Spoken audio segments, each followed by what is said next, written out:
প্রিয় বন্ধুরা, তোমাদেরকে জানাই আমার শুভেচ্ছা। আশা করি তোমরা সকলে ভালো আছো, সুস্থ আছো।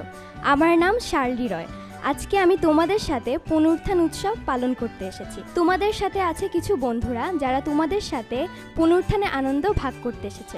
তাহলে চলো আমরা তাদের সাথে পরিচিত। আজকে আমাদের স্টুডিওতে 4 জন বন্ধুরা আছে। তাহলে এসো আমরা তাদের সাথে পরিচিত হয়ে নিই। আমার নাম নাইজেরা রোজ পারুল। আমার নাম বেথিনী সরকার বিন্দু। আমার নাম অঙ্কন। আমার নাম ঐশ্বর্য দাস। এখানে এগুলা কি? এগুলো হলো মাটির একটি দল। মাটি দিয়ে কি করবে তুমি? আমরা মাটি দিয়ে গলগাথা পাহাড় বানাবো। গোয়ালঘাটা পাহাড় কি? গলগাথা পাহাড় হলো এমন একটি পাহাড় যেখানে যিশুকে ক্রুশে দেওয়া হয়েছিল। যিশুকে কেন ক্রুশে দেওয়া হয়েছিল? যিশু আমাদের পাপ ক্ষমা করার জন্য সেই ক্রুশে মৃত্যুবরণ করেছেন। ওই পাশের বন্ধুদের দেখলাম তারা মাটি দিয়ে পাহাড় বানাচ্ছে। তোমরা এই কাঠগুলো দিয়ে কি করবে? আমরা এই কাঠগুলো দিয়ে ক্রুশ বানাবো। আর এখানে দেখতে পাচ্ছি অনেক রং তুলি আছে এবং রং আছে। এগুলো দিয়ে তোমরা কি করবে? পাহাড়টি রং করবো। তাহলে চলো বন্ধুরা, আমাদের সাথে যে বন্ধুরা আছে তারা কি কি বানায় তা দেখে আসি।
ওয়াও বন্ধুরা, তোমরা সুন্দর দুটি পাহাড় বানিয়েছো। তোমরা আর কি কি করবে? আমরা এখন কাঠ দিয়ে ক্রুশ বানাবো। তোমরা কাঠ দিয়ে কি কি রং করবে? আমরা কাঠে লাল, সাদা এবং কালো রং করব। কাঠের সাথে আর কি কি ব্যবহার করবে? আঠা ব্যবহার করব। তাহলে এসো আমাদের বন্ধুরা কি কি দিয়ে ক্রুশ বানায় তা দেখি।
ওয়াও, তোমরা কত সুন্দর বানিয়েছো।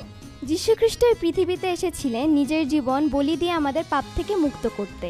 তাই এসো আমরা যিশুর শিক্ষানুসারে নিজের জীবন পরিচালিত করি। তোমরা এগুলো বাড়িতে এবং সানডে স্কুলে বানাতে পারো। ধন্যবাদ সকলকে, টাটা।